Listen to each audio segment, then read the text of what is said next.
மனசெல்லாம் ரொம்ப பாரமாக இருக்கு ஆண்டவரே. உங்களுடைய பிள்ளையான என்னையும் என் மகனையும் மட்டுமா காத்து வழி நடத்துறீங்க. அதற்காக நன்றி. யாரும் இல்லாமல் திக்கற்றவர்களாக இருக்க எங்களுக்கு ஒரு மிஷனரி மூலியமாக மெழுகுவர்த்தி செய்ய கற்றுக் கொடுத்து அதன் மூலம் என் வாழ்க்கையை ஓட்டுறதுக்கு ஒரு வழிகாட்டினீங்க ஏசப்பா. அதுக்காக நன்றி. ஆனாலுமே இன்னும் எங்கள் குடும்ப கஷ்டம் தீரல ஆண்டவரே. யாரும் இல்லாத எங்களுக்கு நீங்கள் மட்டும்தான் சகாயராக எங்களுடைய நம்பிக்கையாக இருக்கிறீங்க. இருளான என் வாழ்க்கையில் ஒளியாக நீங்கள் வரணும் ஏசப்பா. உங்களுடைய கஷ்டங்கள் கவலைகள் எல்லாத்தையும் நீங்கள் தீர்க்கும்படியாக ஜெபிக்கிறேன். காத்துக்கொள்ளுங்க, வழி நடத்துங்க.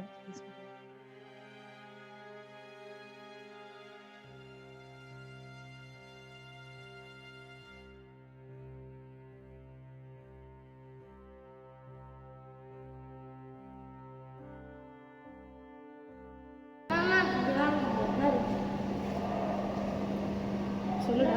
ரொம்ப நேரம் சிலுவையே விட்டு பார்த்துட்டு இருந்தீங்க. கேண்டில் ஏற்றி வச்சு ப்ரேயர்லாம்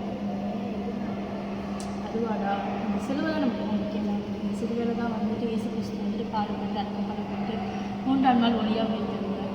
அவரே யோவான சொல்லியிருக்காங்க, நானே உலகத்துக்கு ஒளியாக இருக்கிறேன்.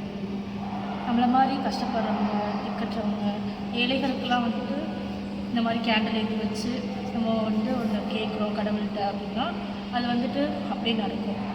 நீங்கள் மனமுருகி கடவுள்கிட்ட எஸ்ப்பா இந்த மாதிரி எங்களோட வாழ்க்கையில் நீங்கள் ஒளியாக வாங்க, எங்கள் குடும்பத்துக்கு ஒளியாக வாங்க அப்படின்னு நம்ம ஒன்று ப்ரேயர் பண்ணுறோம் அப்படின்னா அது கண்டிப்பாக நடக்கும். நீயும் உனக்கு ஏதாவது வேணும், ஏதாவது கஷ்டம் இருக்குது அப்படின்னா கேண்டில் ஏற்றி வச்சுட்டு இயேசு கிறிஸ்துட்ட ப்ரேயர் பண்ண அப்படின்னா அது கண்டிப்பாக நடக்கும். சரியா?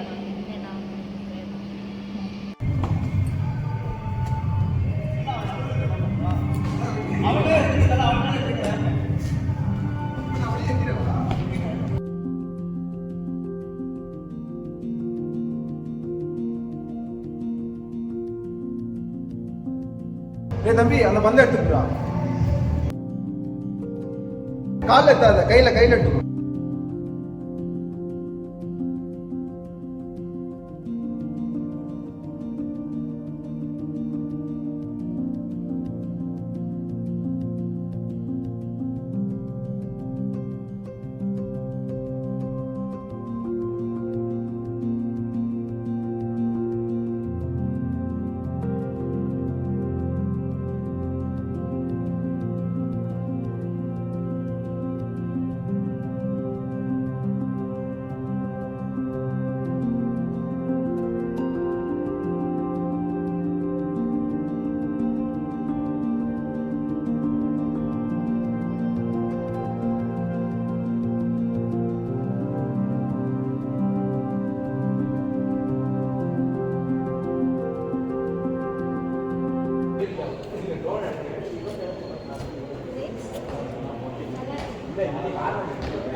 ரொம்ப கஷ்டப்பட்டு எதாவது கவலைப்படாங்க.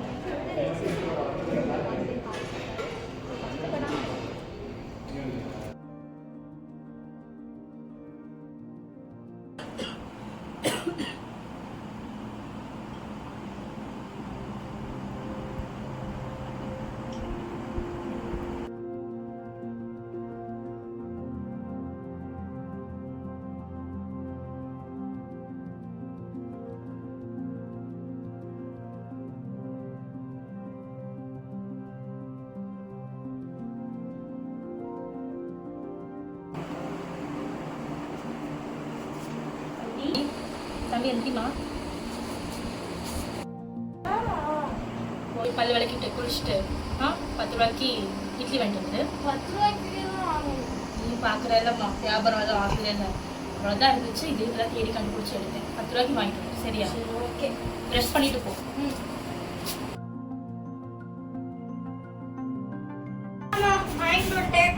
ஃப்ரீமா.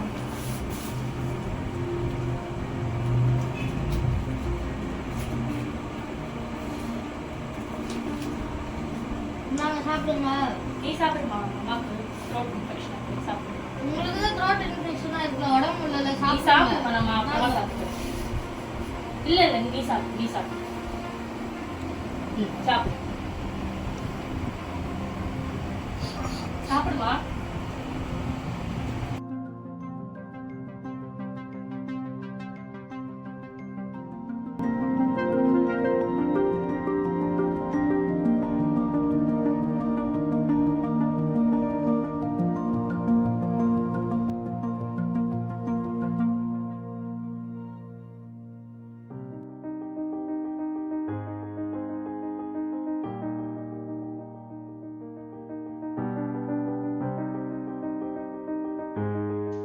ஏசப்பா, உங்ககிட்ட இது கேட்டாலும் கிடைக்கும்னு எங்க அம்மா சொன்னாங்க.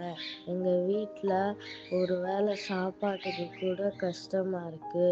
எங்க அம்மாவுக்கு உடம்பு முடியலைனாலும் எனக்கு சாப்பாடு கொடுத்துட்டு அவங்க சாப்பிடாம இருக்காங்க. எங்க வீட்ல இந்த கஷ்டத்தை சரி பண்ணி கொடுங்க ஏசப்பா.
எப்படிடா ஆயிட்டு சர்ச்சில் 2 பேர்த்துக்கு கேண்டில் விட்டேன்.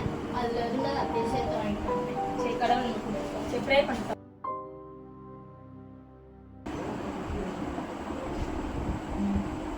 சாப்பிடலாமா?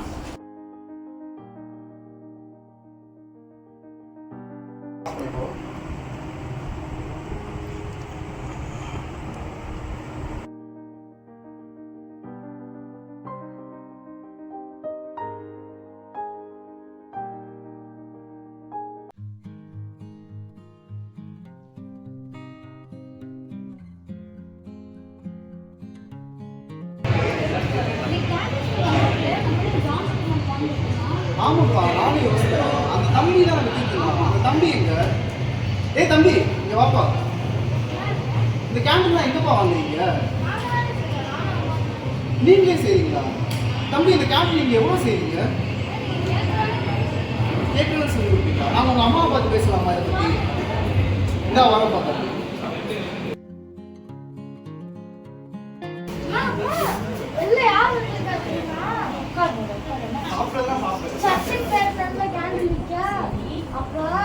ஒரு பணக்காரங்க போற ஒரு அக்காவும் ஒரு அண்ணனும் வந்திருந்தாங்க.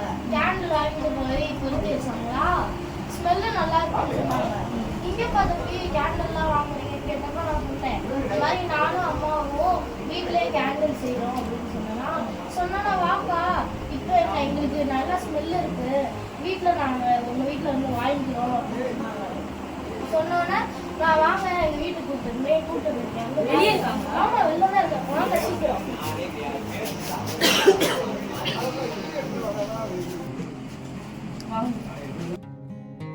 யோவான் 3:5 சொல்லியிருக்கீங்க. அந்த ஒளி இருளிலே பிரகாசிக்கிறது, இருளானது அதை பற்றிக்கொள்ளவில்லை என்ற வசனத்துக்கு ஏற்ற விதமாக ஆண்டது. இருளானது எங்கள் வாழ்க்கையில பற்றிக்கொள்ளாம ஒளி வீச செஞ்சதுக்கு நன்றி தகப்பனே.